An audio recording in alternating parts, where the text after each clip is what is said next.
Good afternoon, ma'am. You're truly an inspiration to me. And I would like to ask you one question that today everyone keeps saying that Gen Z are so hard to handle when it comes to corporate world. So I would like to ask you that how Gen Z can approach themselves in front of a great company secretary like you, and how can they secure a position as a trainee and as a freshie in a listed entity. And it's my dream to be a part of your listed company. So, as I mentioned, at an entry level, what I see are just two things: learning, ability to learn, learnability as I would call it, and attitude. Very often, I do come across people where they say, I won't do this job, I don't want to do that, I want to have a work life balance.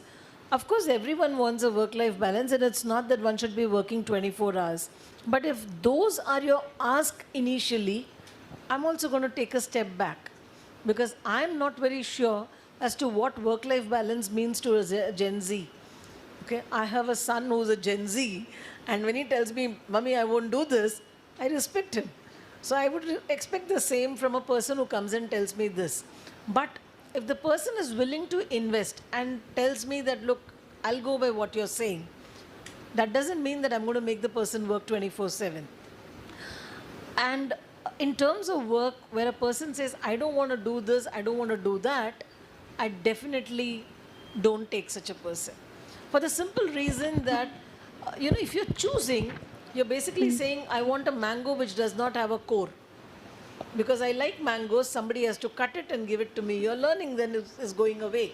Only when you see the core, you see the whole thing, you're going to be able to do it. I mean, I'm just giving mango as an example. So learnability and attitude.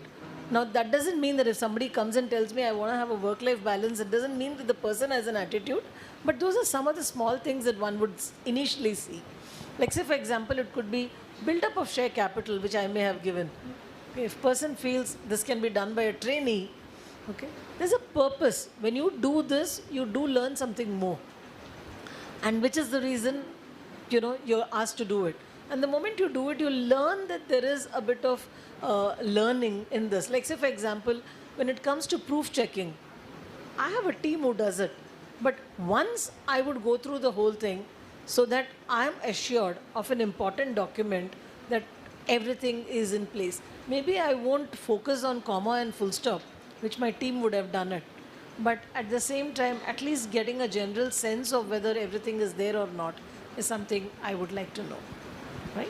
Thank One you last so question. much, ma'am.